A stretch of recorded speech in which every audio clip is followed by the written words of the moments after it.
এটা আমরা পড়াই দিয়েছিলাম, আমি বোর্ডে লিখে লিখে। তো এই আসবাবুন নুজুল আপনারা জানেন যে আবরা বাদশাহ হাতি নিয়ে আসছিল বাইতুল্লাহ ভাঙার জন্য, খুব চরমভাবে শক্তি নিয়ে আসছিল। আল্লাহ তাআলা তাদেরকে কী করে দিয়েছেন? ধ্বংস করে দিয়েছেন। আল্লাহর ঘর ভাঙতে আসে তাদের ঘর ঠিক রাখার জন্য।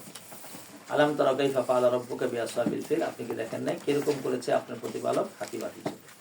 কাইফা এটা অনেকগুলো তরকিব আমরা দেখাইছিলাম। কাইফা মফুলে ফিহি হয়, কাইফা হাল হয়, কাইফা নাইবে মফুলে মতাব হয়।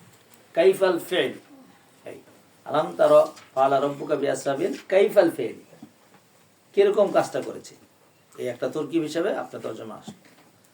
আচ্ছা, আলামিয়া জাল কাইদাহুম ফি তাদলিল, আল্লাহ তাআলা তাদের চক্রান্তকে ভ্রষ্ট করে দিয়েছে। তারা যে কৌশল অবলম্বন করেছিল, বাইতুল্লাহ ভাইঙ্গা মিসবার করে দিব আর পৃথিবীর সব মানুষ উদ্দেশ্যে তওয়াফ করতে যাইব, এটা একদম ভ্রষ্ট করে দিয়েছে। কেমনে ভ্রষ্ট করছে? একেবারে কেমনে? আরসালা আলাইহিম তয়রান আবাব, কেমনে ভ্রষ্ট করছে তার বর্ণনা দিয়েছে।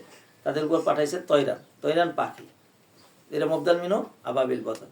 যদি মবদাল মিনো বদল হয় তাহলে তো আবাবিল পাখি তর্জমা এইভাবে, আর যদি সিফত হয় আবাবিল তাহলে তর্জমা হবে ঝাঁকে ঝাঁকে। তয়রান আবাবিল, ঝাঁকে ঝাঁকে পাঠি পাঠাইছে, বুঝছে ভাই? তখন আবাদিবের মানা হয়ে যাব ঝাঁকে ঝাঁকে। সিবতে আউয়াল, সিবতে চানে তার মিম বিহে জারতে মিন সিচ্ছি, এমন পাখি যে পাখি রমাইয়ান নিক্ষেপ করছে তাদেরকে, হেজারা কি নিক্ষেপ করছে? পাথর। এখন এটা মুবদাল, এটা মুমায়াজ তমিজ, তিনভাবে ব্যবহার হয়। তমিজে মুফরাদ, মিন দ্বারা জাফাত দ্বারা মিন সিজ্জিল, বুঝেছি কথা? সিজ্জিলের পাথর নিক্ষেপ করছেন। সাজ্জালে এই সাজ্জিল রেজিস্ট্রি করা, হ্যাঁ রেজিস্ট্রির পাথর, মানে পাথরে লেখা ছিল যে এটা অমুক দিয়ে মাথা দিয়ে ঢুকবো, অমুক দিয়ে বেরিয়ে। তো সুতরাং নিজটা যেহেতু বেরিয়েছে তো এগুলো ঝাঁঝরা হয়ে গেছে। কি হয়ে গেছে? ফাজা আলাহুম কা আসফিম মাকুল, সুতরাং তাদেরকে আল্লাহ তাআলা শাস্তি দিয়েছে যে আসফিম মাকুলের মতো হয়েছে। আকালে একুতে মাকুল, যা খাওয়া হয়েছে, আসফিম মানে চর্বিত, চর্বিত খাদ্যের মতো হয়ে গেছে। অর্থাৎ চাওয়াইয়া মানুষ থেকে মুখ থেকে ইকু দেখছেন না, খাইয়া যখন ফালায় তখন এটার কোনো কি থাকে না, বডি থাকে না, একদম নরম হয়ে পড়ে, এরকম নরম হয়ে পড়ে। ওর মধ্যে সবাই পড়ছে, কিন্তু ওই যে বাচ্চা যে আসছিল সে মনে হয় মারা যায় নাই, সে বাচ্চা ছিল, তার দেহটা পচে পচে তারপরে গিয়েছে। কিয়ামত পর্যন্ত এইভাবেই চলবে।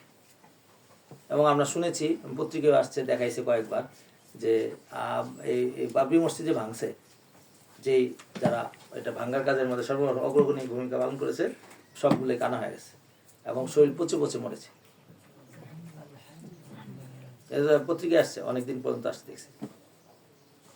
তো এইটা আল্লাহ পাকের শাস্তি, কিন্তু এই শাস্তি দেওয়ার পরও যদি কেউ তওবা না করে তাহলে তার শাস্তি চরমে যায়, তারে আর এইভাবে মারে না, তার বিচার হবে কোথায়?